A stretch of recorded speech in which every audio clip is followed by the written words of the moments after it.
Hello दोस्तों, आज हम लोग बात करेंगे जीके के कुछ महत्वपूर्ण प्रश्न पर। इससे पहले हम लोग जीके के 3 सेट देख चुके हैं, जो कि बेहद महत्वपूर्ण प्रश्न आते हैं सीरीज में।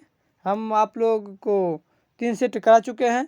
ये चौथा सेट होगा जीके का, जो कि सभी प्रकार के एग्जाम में आपके Bihar DElEd entrance, BEd entrance, ANM, GNM, ITI, polytechnic और पुलिस विभाग में कई आपके स्टेट एग्ज़ाम एवं सेंट्रल एग्ज़ाम में भी यहाँ से प्रश्न डायरेक्ट पूछे जाते हैं, जो कि यहाँ से ही आपके प्रश्न एग्ज़ाम में डायरेक्ट देखने को मिलेंगे जीके के प्रश्न, जो कि बेहद महत्वपूर्ण है।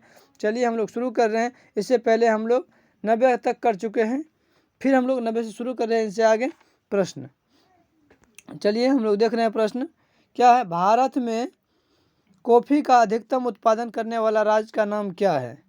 प्रश्न है, भारत में कॉफ़ी का अधिकतम उत्पादन करने वाला राज्य का नाम क्या है। तो इनका राइट आंसर क्या हो जाएगा, कर्नाटक। क्या हो जाएगा, कर्नाटक। अगला प्रश्न है, ऑपरेशन फ्लड किस कार्य से संबंधित है। ऑपरेशन फ्लड किस कार्य से संबंधित है। इनका राइट आंसर क्या हो जाएगा, दूध उत्पादन से। किन से है, तो दूध उत्पादन से है इनका संबंधित। ऑपरेशन फ्लड किस कार्य से संबंधित है, तो दूध उत्पादन से है। अगला प्रश्न है, खैतरी किस लिए प्रसिद्ध है। प्रश्न है, खैतरी किस लिए प्रसिद्ध है। एल्युमिनियम के लिए, उर्वरक के लिए, तांबा के लिए, स्वर्ण के लिए। इनका राइट आंसर क्या हो जाएगा, तांबा के लिए। क्या हो जाएगा राइट आंसर, तांबा के लिए। अगला प्रश्न है,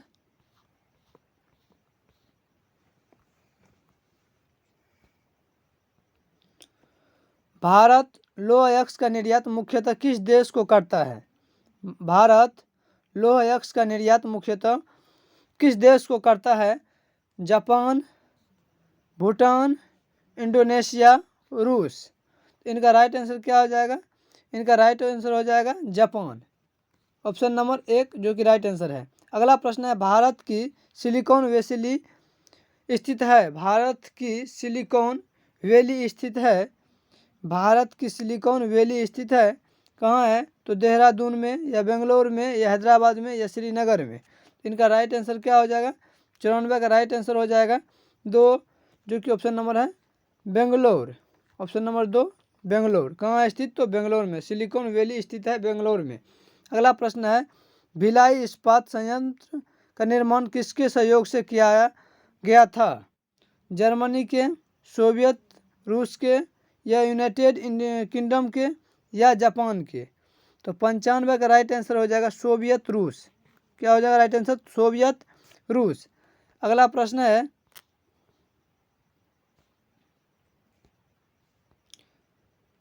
अगला प्रश्न है 96 नंबर, आगरा निम्नलिखित में से किस नदी के किनारे बसा है।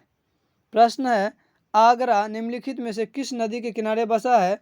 यमुना, गंगा, चंबल, नर्मदा। इनका राइट आंसर हो जाएगा यमुना नदी के किनारे बसा हुआ है। कहाँ बसा हुआ है, तो यमुना नदी के किनारे। अगला प्रश्न है, भारत में सबसे पहला जल विद्युत शक्ति किस स्थान पर लाया गया था। ऑप्शन है 1 नंबर में निजाम सागर में, या शिव समुद्रम में, या रामागुंडम में, या मेतूर में। इनका राइट आंसर हो जाएगा 97 का 2 नंबर। कहाँ है, तो शिव समुद्रम में। कहाँ, शिव समुद्रम में। अगला है प्रश्न 98 नंबर, विद्युत बल्ब का फिलामेंट बना होता है। विद्युत बल्ब का फिलामेंट बना होता है तो किनका बना होता है, तांबा का, या नाइक्रोम का, या शीशा का, या टंगस्टन का। तो इनका राइट आंसर क्या हो जाएगा, टंगस्टन का। किनका बना होता है, तो टंगस्टन का। अगला प्रश्न है, किसी अर्धचालक को गर्म करने पर उसके प्रतिरोध पर क्या प्रभाव पड़ता है। प्रश्न है, किसी अर्धचालक को गर्म करने पर उसके प्रतिरोध पर क्या प्रभाव पड़ता है। तो क्या बढ़ेगा, या घट जाता है, या समान ही रहता है, यानी वो परिवर्तित रहता है, या घटता है, या बढ़ता है। इनका राइट आंसर क्या हो जाएगा, प्रतिरोध क्या होता है गर्म करने पर अर्धचालक को, घटता है। राइट आंसर क्या हो जाएगा, 2 नंबर। प्रतिरोध को जब भी हम लोग गर्म करेंगे, अर्धचालक को गर्म करेंगे तो उनका प्रतिरोध घटेगा, जब ठंडा करेंगे तो बढ़ेगा। अगला प्रश्न है, निम्नलिखित किस राज्य में यूरेनियम का भंडारण सर्वाधिक है। प्रश्न है निम्नलिखित में किस राज्य में यूरेनियम का भंडार सर्वाधिक है? मध्य प्रदेश में, झारखंड में, उड़ीसा में या केरल में? तो इनका राइट आंसर हो जाएगा झारखंड में। कहाँ है? तो झारखंड में है। अगला प्रश्न है 101 नंबर, धूमकेतु किसके गिर्द में परिक्रमण करते हैं? धूमकेतु किसके गिर्द में परिक्रमण करते हैं? तो 101 का राइट आंसर क्या हो जाएगा? पृथ्वी या शुक्र या सूर्य या बृहस्पति? इनका राइट आंसर हो जाएगा सूर्य। राइट आंसर क्या हो जाएगा? सूर्य। Option number 3। अगला प्रश्न है भारत में प्रथम बार रेल कब चलाई गई थी? भारत में प्रथम बार रेल कब चलाई गई थी? 1850 में, 1852 में, 1853 में, 1885 में? तो इनका राइट आंसर हो जाएगा 1853 ईस्वी में चलाया गया था। अगला प्रश्न है यदि वायुमंडल न हो तो आकाश का रंग कैसा होगा? प्रश्न है यदि वायुमंडल न हो तो आकाश का रंग कैसा होगा? काला, नीला, पीला, हरा? 103 का राइट आंसर क्या हो जाएगा? काला होगा। यदि वायुमंडल नहीं होगा तो आकाश का रंग काला दिखाई देगा। अगला प्रश्न है पृथ्वी सूर्य से कब अपनी अधिकतम दूरी पर होती है? प्रश्न है पृथ्वी सूर्य से कब अपनी अधिकतम दूरी पर होती है? 30 जनवरी को, 22 दिसंबर को, 22 सितंबर को या 4 जुलाई को? तो इनका राइट आंसर हो जाएगा 4 जुलाई। ऑप्शन नंबर 4, 4 जुलाई इनका राइट आंसर हो जाएगा। पृथ्वी सूर्य से कब अपनी अधिकतम दूरी पर होती है? तो 4 जुलाई को अधिकतम दूरी पर होती है। अगला प्रश्न है वह कौन सा ग्रह है जिसके चारों ओर सल्फ्यूरिक अम्ल है? वह कौन सा ग्रह है जिसके चारों ओर सल्फ्यूरिक अम्ल है? 105 का राइट आंसर क्या हो जाएगा? ऑप्शन पर देख लीजिए, शनि या शुक्र या बुध या बृहस्पति? 105 का राइट आंसर क्या हो जाएगा? तो शुक्र हो जाएगा। क्या? शुक्र। वह कौन सा ग्रह है? तो वह शुक्र ग्रह है जिनके चारों ओर सल्फ्यूरिक अम्ल है। अगला प्रश्न है निम्नलिखित में से कौन सा सौर परिवार से संबंधित नहीं है? निम्नलिखित में से कौन सा सौर परिवार से संबंधित नहीं है? तो क्या है? ऑप्शन देखिए, क्षुद्र ग्रह, धूमकेतु ग्रह या ग्रह या निहारिका? तो ये हम लोग जानते हैं क्षुद्र ग्रह भी है, ये है, धूमकेतु भी है, ग्रह भी है। तो क्या हो जाएगा? निहारिका है। निहारिका है। ऑप्शन नंबर 4 इनका क्या हो जाएगा? जो कि संबंधित नहीं है परिवार से, सौर परिवार से, तो वह निहारिका ऑप्शन नंबर 4 होगा। अगला प्रश्न है उस आकाश गंगा का नाम क्या है जिसमें पृथ्वी एक ग्रह है? उस आकाश गंगा का नाम क्या है जिसमें पृथ्वी एक ग्रह है?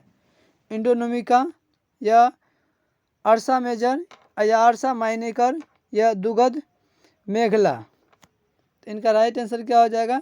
इनका राइट आंसर हो जाएगा दुधग मेघला। Option number 4। अगला प्रश्न है पन्ना किस लिए प्रसिद्ध है? कोयला के लिए, हीरा के लिए, तांबा के लिए और उसके बाद एल्युमिनियम के लिए?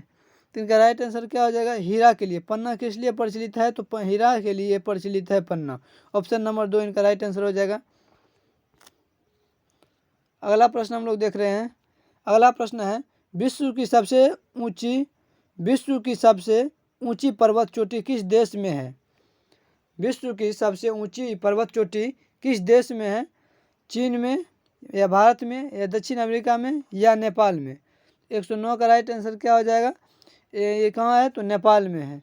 क्या है? विश्व की सबसे ऊंची पर्वत चोटी कहाँ है? तो नेपाल में है। नेपाल का हिस्सा है माउंट एवरेस्ट। अगला प्रश्न है पृथ्वी के दोनों ओर कौन सा ग्रह है? प्रश्न है पृथ्वी के दोनों ओर कौन सा ग्रह है?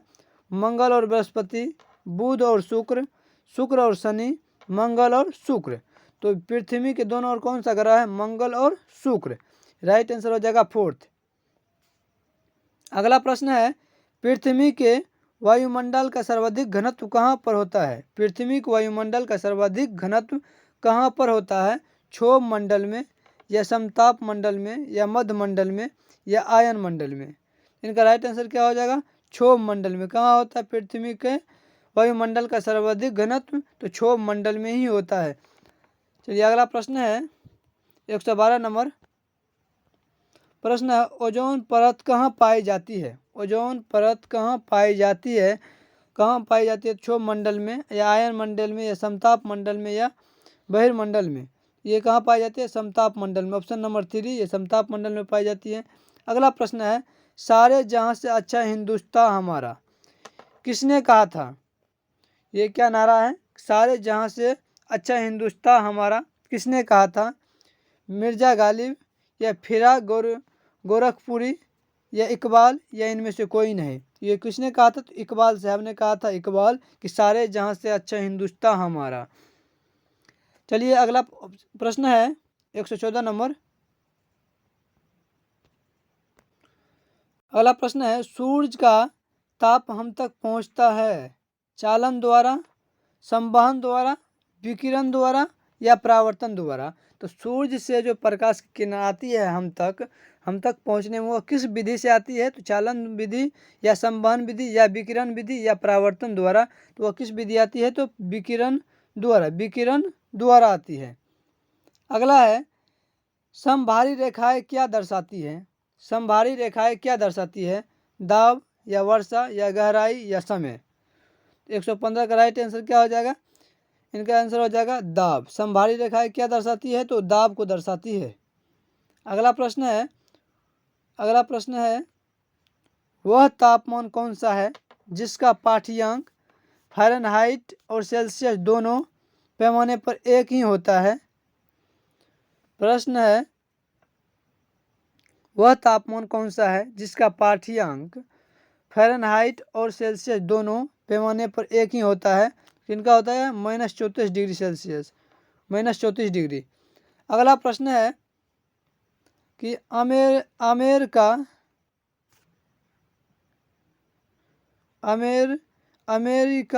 क्या प्रश्न है? अमेरिका किला किस नगर में स्थित है? शायद ऐसे ही प्रश्न में है कि अमेरिका किला किस नगर में प्रसिद्ध है? इनका राइट आंसर क्या हो जाएगा? जयपुर में। कहाँ स्थित है? जयपुर में। अमेरिका किला किस नगर में स्थित है? तो जयपुर में है, जयपुर में। अगला प्रश्न है, कोई पिंड ऊष्मा का सबसे अधिक अवशोषण करता है जब वह हो काला और खुदरा, काला और चिकना, सफ़ेद और खुदरा, सफ़ेद और चिकना? पहले एक बार प्रश्न को समझिए। प्रश्न है, कोई पिंड ऊष्मा का सबसे अधिक अवशोषण करता है। अवशोषण कहने का मतलब हुआ कि अवशोषित करता है अपने और एब्जॉर्ब करता है, तो वह कौन सा पिंड करेगा? बोल रहा है प्रश्न है एक फर्स्ट ऑप्शन काला और खुदरा, दूसरा है काला और चिकना, तीसरा है सफ़ेद और खुदरा, सफ़ेद और चिकना। सबसे पहले तो ऑप्शन देखते हैं, हम दो ऑप्शन को एलिमिनेट कर सकते हैं, हटा सकते हैं, सफ़ेद और खुदरा को, क्योंकि ये सबसे अधिक अवशोषण पिंड नहीं हो सकता है। क्योंकि हम लोग जानते हैं कि सफ़ेद पर अगर प्रकाश की किरण या कोई कुछ पड़ता है, किरण या कोई ऊष्मा, तो वह क्या करता है? वाइट जो है उसमें सफ़ेद जो है क्या करता है? परावर्तित कर देता है, लौटा देती है। तो वो वो तो होगा नहीं, ज़्यादा अवशोषण करेगा नहीं। सफ़ेद भी क्या है? सफ़ेद यहाँ भी है, खुदरा रहे या चिकना रहे, तो दोनों सफ़ेद ही हैं। ये क्या करेगा? ऊष्मा को ये अवशोषित नहीं करेगा, ये प्रयास करेगा उनको परावर्तित करने का। तो सबसे पहले तो दोनों ऑप्शन एलिमिनेट हो गया। उनके बाद क्या बचा? काला और खुदरा, काला और चिकना। तो हम लोग जानते हैं चिकना का मतलब बहुत प्लेन हुआ, समतल हुआ, उसमें खुदरापन नहीं रहेगा, तो उसमें ज़्यादा अवशोषित हो नहीं पाएगा प्रकाश ऊष्मा, वह अंदर जा नहीं पाएगा। अगर खुदरा रहेगा तो खुदरा सा रहेगा, तो उसमें क्या, उसमें प्रकाश ऊष्मा जो है अधिक से अधिक अवशोषित हो पाएगा। और हम लोग जानते हैं कि सफ़ेद छोड़ा के बाद में सभी की रंग क्या होती है? ऊष्मा का सबसे अच्छा अवशोषक होता है, मतलब ऊष्मा को या प्रकाश किरण को अवशोषित करने का क्षमता सफ़ेद की अपेक्षा में और सभी रंगों में अधिक होती है। इसीलिए इनका राइट आंसर हो जाएगा ऑप्शन नंबर ए, काला और खुदरा।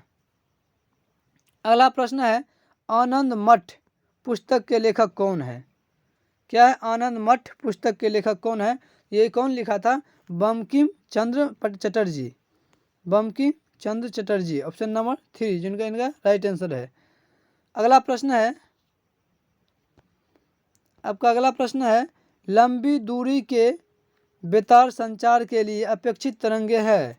लंबी दूरी के बेतार संचार के लिए अपेक्षित तरंगे है, तो इनका राइट आंसर क्या हो जाएगा? अवरक्त किरणें या परावैंगनी किरणें या रेडियो तरंगे या सूक्ष्म तरंगे? इनका राइट आंसर है रेडियो तरंगे, जो कि राइट आंसर है। आई होप, मैं ऐसा करता हूँ मैं आप सभी को आज चौथा सेट बताया जीके का। ये 30 प्रश्न का सेट हमने आप सभी को बता रहे हैं। मैं ऐसा करता हूँ कि आपको सभी प्रकार के एग्जामों में ये बहुत ही लाभदायक सिद्ध होंगे, क्योंकि ये बहुत ही जीके का महत्वपूर्ण प्रश्न का सीरीज हम आप लोगों के पास पेश करते हैं, ताकि आपको सभी प्रकार के एग्जामों के लिए बेहद ही फायदेमंद साबित हो। यही सब व्यू से हम आपको कई प्रकार के प्रश्न को सम्मिलित करके और विभिन्न जगहों से कलेक्ट करके हम वो फैक्ट देते हैं, जो कि आपके एग्जाम में डायरेक्ट जो महत्वपूर्ण प्रश्न है वही देते हैं। और नॉर्मल सा प्रश्न बहुत जो खास नॉर्मल है, जो बहुत प्रचलित क्वेश्चन है, जो आप लोग भी जानते हैं, उनका जीके के प्रश्न हम अधिकतर नहीं देते हैं। आपको प्रश्न करने से ही पता चल गया होगा कि आपकी जो भी समझदारी होगी उनसे एक स्टेप ऊपर उठ के ये सारा प्रश्न है। चलिए, मैं आशा करता हूँ कि आप सभी को सभी प्रकार के एग्जाम में, जिस भी एग्जाम का आप फॉर्म फिलअप करें, उसमें आपको लाभकारी सिद्ध हो, फायदेमंद हो। और अगर अभी तक आप मेरे चैनल को सब्सक्राइब नहीं किए हैं तो सब्सक्राइब कर लीजिए, लाइक कीजिए, अपने दोस्तों के साथ साझा कीजिए अगर वीडियो अच्छा लगे। धन्यवाद दोस्त।